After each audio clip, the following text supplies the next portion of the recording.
Olá, amigos! Aqui estamos para mais um Portal de Luz. Sejam todos muito bem-vindos. Estamos nos aproximando do Medinesp 2017, evento que acontece a cada 2 anos, organizado pela Associação Médico Espírita do Brasil e considerado o maior evento sobre medicina e espiritualidade do mundo.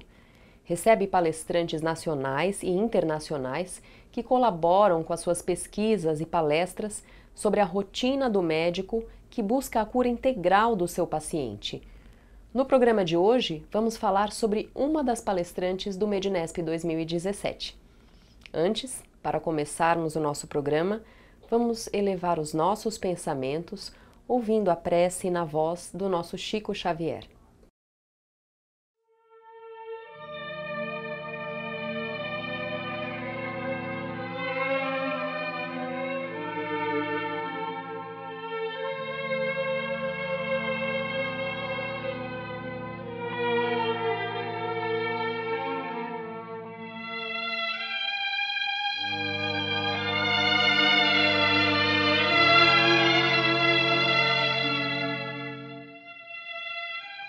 Escola da bênção, sofres cansaço da vida, de sabores domésticos, deserção de amigos, falta de alguém.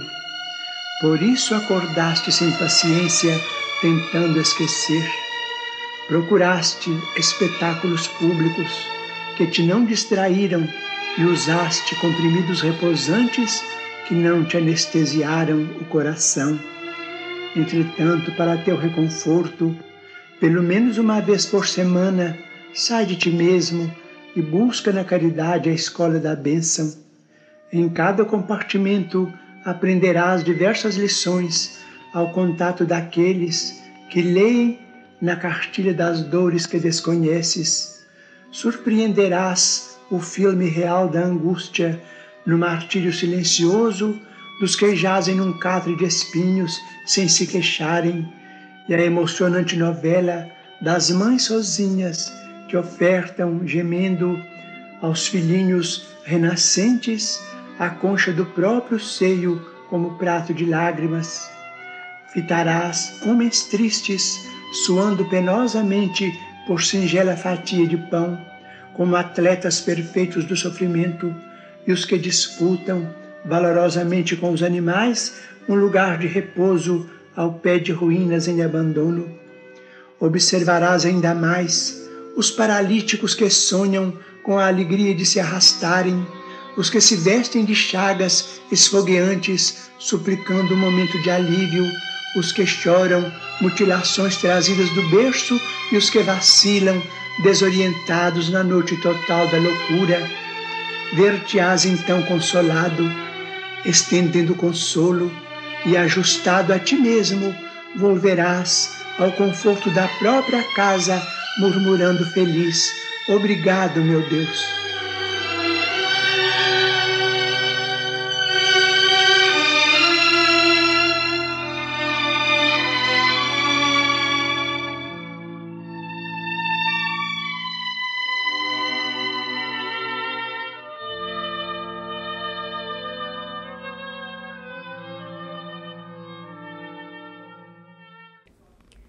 Um dos tópicos mais procurados pelos participantes do Medinesp, que acontece agora entre os dias 14 a 17 de junho, no Rio de Janeiro, é a necessidade da inclusão da espiritualidade no cuidado do paciente.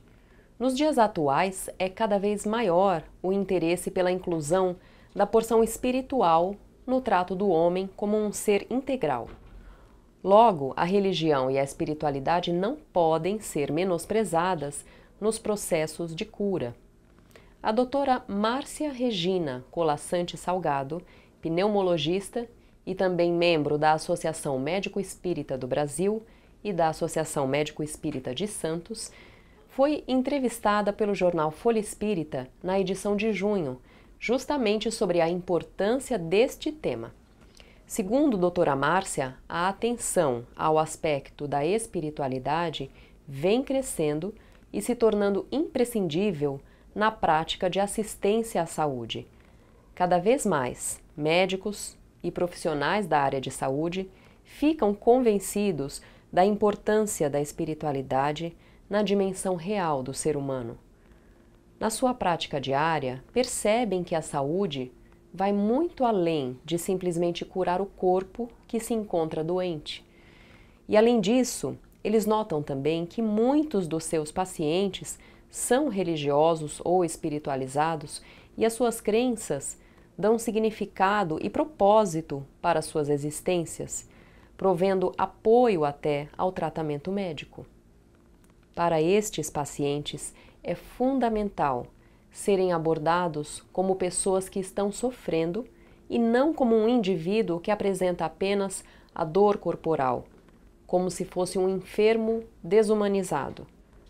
Desejam ser vistos e tratados não somente no seu aspecto físico, mas também em seus aspectos emocional, social e espiritual. Os médicos mais sensíveis e atentos percebem esta realidade. E para a doutora Márcia, o bem-estar espiritual é uma das dimensões do estado de saúde, tão essencial como as dimensões corporal, psíquica e social.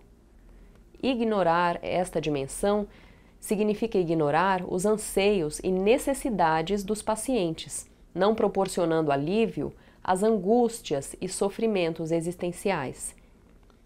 É de se destacar que há um número crescente de pesquisas demonstrando que crenças e práticas religiosas ou espirituais estão correlacionadas com a melhora da saúde mental, da qualidade de vida, da saúde física, da longevidade e melhores resultados de tratamentos médicos também. Indagada pelo jornal se ela considerava importante se levar em conta as crenças particulares de cada paciente, a doutora Márcia disse achar que as crenças religiosas, tanto dos médicos quanto dos pacientes, afetam muito as decisões médicas. Muitas vezes, devido a essas crenças, os pacientes podem rejeitar receber determinadas terapias, como no caso dos que são testemunhas de Jeová, que não aceitam receber transfusão sanguínea. Crenças espirituais e religiosas também podem criar angústia e aumentar a sobrecarga da doença. E a incapacidade em abordar adequadamente as necessidades espirituais de cada paciente, especialmente os que nem são religiosos, pode levar ao aumento dos custos nos cuidados da saúde, principalmente nas fases finais da vida. Portanto, para que o médico ou fisioterapeuta, enfermeiros, psicólogos, enfim, profissionais que atendem indivíduos enfermos, para que eles possam abordar integralmente o paciente, faz-se necessário levar em conta as suas crenças espirituais e religiosas. A doutora Márcia reforça que o sentimento religioso tem sido associado positivamente na melhora dos indicadores de bem-estar psicológico, como satisfação com a vida, felicidade, afeto, moral elevado e também a melhora da saúde física e mental. Observa-se que o nível de envolvimento religioso, quando ele é diminuído, pode estar relacionado à depressão, revolta contra a doença, pensamentos e comportamentos suicidas, uso e abuso do álcool e de outras drogas. O melhor controle da pressão arterial e a melhora da função imunológica em pacientes infectados pelo HIV também podem ser creditados aos pensamentos no bem e na fé religiosa. Ou seja, as evidências científicas sugerem que as crenças religiosas auxiliam os pacientes a lidar melhor com a enfermidade, aceitá-la melhor e influenciar os resultados da sua saúde devido às conexões existentes entre a mente e o corpo. As crenças religiosas e espirituais, na maior parte dos casos, trazem esperança, conforto e significado, especialmente diante de uma enfermidade que ameaça a vida. E a doutora Márcia ainda nos traz uma notícia interessante.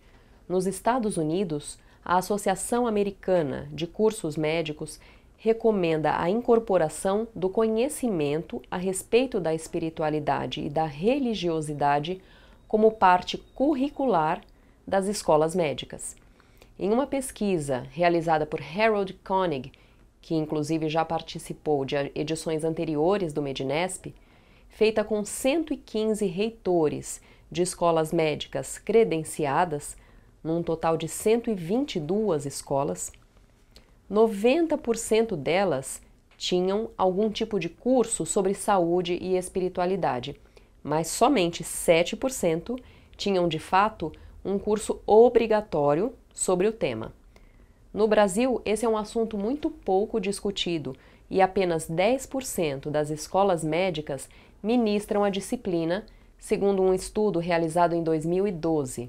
Dessa forma, ainda há, então, uma grande lacuna na formação dos médicos, devido talvez a muitas barreiras.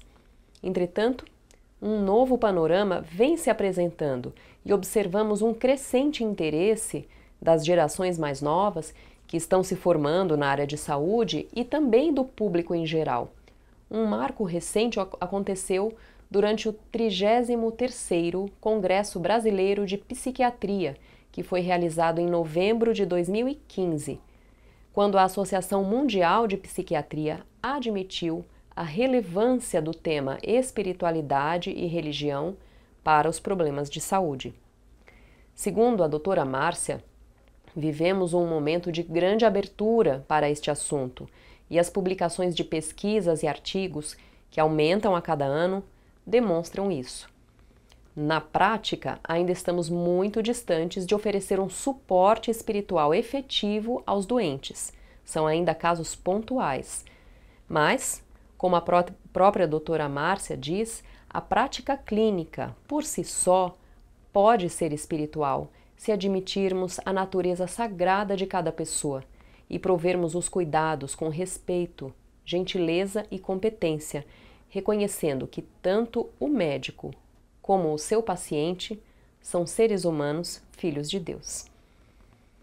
Vamos chamar agora a nossa amiga Sandra Marinho com o quadro Educa a Tua Alma. Queridos amigos, queridas amigas, sempre que possível vou procurar responder questões que os nossos telespectadores nos encaminham, aqui para o programa Portal de Luz. Assim, hoje buscaremos esclarecer o Leandro, que nos fez a seguinte pergunta: como podemos melhorar em uma conversa sobre Deus, religião, reencarnação e todos esses assuntos, a nossa postura para que não haja conflito ou até mesmo briga com pessoas de outros credos? Bom, para começar, vale aqui o velho ditado que aprendemos com os nossos antepassados, né? Política, religião e mulher não se discute. Mas, bom, basta analisarmos a conduta de Jesus quando esteve entre nós. Não encontramos nenhuma passagem que ele se envolvesse em discussões, seja com os judeus, com os pagãos, com as pessoas de outras seitas.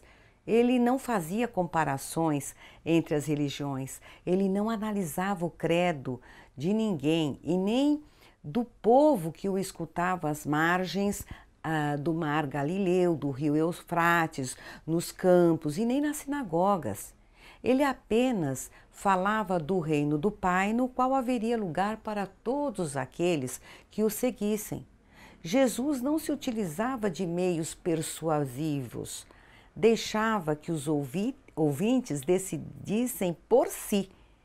Aliás, o livre-arbítrio sempre foi a regra áurea seguida pelo mestre. Quem tivesse ouvidos para ouvir, que o ouvisse. Não travava discussões nem embates com quem quer que fosse. E olha que não faltavam cutucões para isso. Várias passagens deixam-nos claras as pegadinhas que tentavam dar no mestre, porém todas sem sucesso.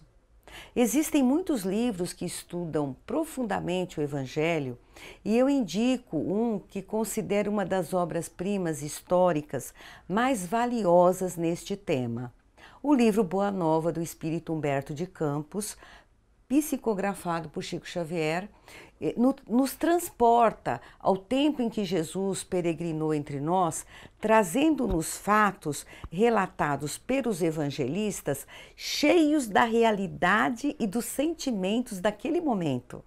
Costumo dizer que nesse livro a gente toma conhecimento dos bastidores daquelas cenas evangélicas inovidáveis. A psicologia com que o mestre conduzia situações de impasse que os outros pensavam em envolvê-lo era surpreendente. Em hipótese alguma denotava qualquer iniciativa sua em impor o seu pensamento. O outro, quem o ouvia, que concluísse o que fosse capaz de concluir. Assim foi quando os fariseus, que não concordavam em pagar os impostos pesadíssimos cobrados pela coroa do império, fizeram com que seus discípulos, acompanhados de alguns herodianos, que era de um partido político de apoio ao Império Romano, perguntassem a Jesus se era justo o pagamento dos altos impostos ao César, mostrando-lhe a moeda da época onde estava gravada a imagem do grande imperador. Jesus, o que ele fez? Simplesmente respondeu: dai a César o que é de César e a Deus o que é de Deus. Não deu margem a qualquer discussão sobre o mérito ou o valor do imposto. A questão ficou ali resolvida. Embora o homem, até os dias de hoje, continue insistindo em misturar negócios e lucros com religião. Outra passagem que mostra deixa claro que Jesus jamais entrou em confronto em assuntos de religião e de Deus. É aquela que quando lhe apresentaram em plena praça pública a mulher adúltera, que segundo os costumes e a religião judaica à época, deveria ser apedrejada, sabe-se lá até a morte, pela multidão que se aglomeravam ali na praça. E o que fez Jesus? Se fez advogado de defesa da pobre mulher? Ou seu juiz? Argumentou quanto à ignorância e desumanidade dos mandamentos religiosos que predominavam na ocasião? Entrou em contenda com os doutores da lei mosaica? Não. Ele simplesmente disse à turba histérica, a famosa frase, a pergunta, né? Foi uma frase: quem não tem pecados, atire a primeira pedra. Falou e continuou abaixado, escrevendo sobre o solo arenoso com um graveto. Se fez silêncio na praça. O mestre ergue a cabeça e, vendo que não há mais ninguém para apedrejá-la, pergunta-lhe, a mulher no caso: mulher, onde estão eles? Ninguém a condenou? E a mulher responde: ninguém, Senhor. Por fim, declarou Jesus: eu também não a condeno. Agora vá e abandone sua vida de pecado.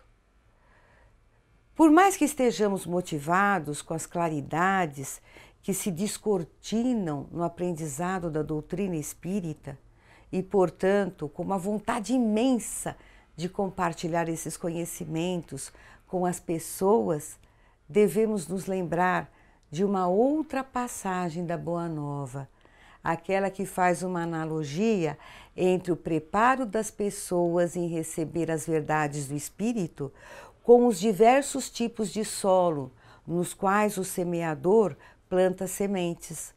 Somente no solo constituído de terra fértil a semente irá florescer e produzir em abundância, enquanto que nos solos de rocha, areia e espinhos, as sementes não vingarão.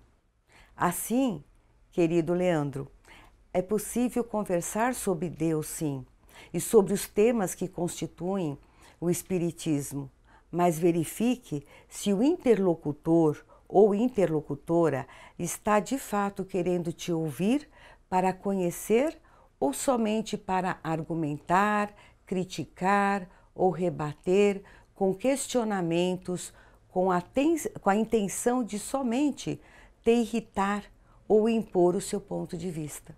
De outra parte, nunca queira convencer ou converter ninguém. Isto não existe. Ame as pessoas como são e com as suas convicções. Não fique ansioso em defender a doutrina. Creia, ela não precisa disto. Precisa sim da nossa serenidade e do comprometimento de todos nós com a prática dos ensinamentos de Jesus. Um grande abraço e até o próximo encontro. A Creche Lar do Alvorecer é uma entidade assistencial mantida pelo Grupo Espírita Caibar Schutel. Localizada em Diadema, tem como propósito trabalhar pelo desenvolvimento de uma cultura de paz, através da educação e da assistência a crianças, jovens e adultos. São 250 crianças atendidas diariamente. Conheça nossas atividades e colabore conosco pelo ideal de um mundo melhor. www.lardoalvorecer.org.br.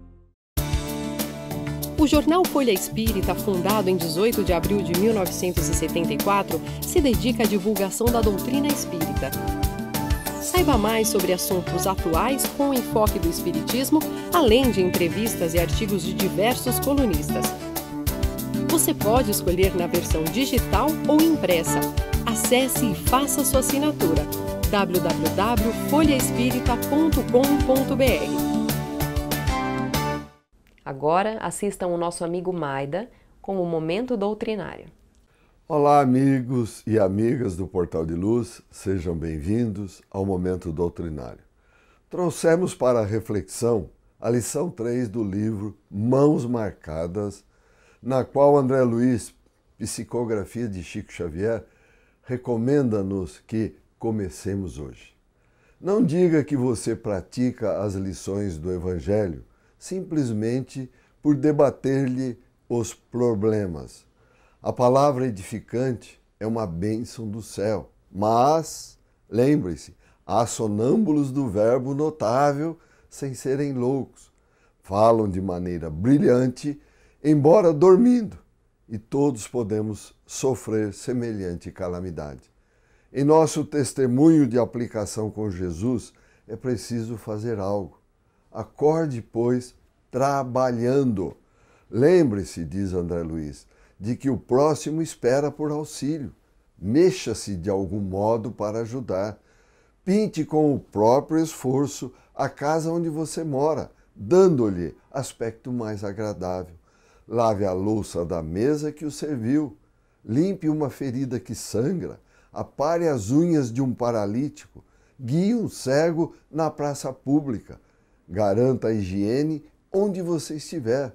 Acomode o próprio corpo com atenção, de maneira a não incomodar o vizinho lá no veículo de condução coletiva.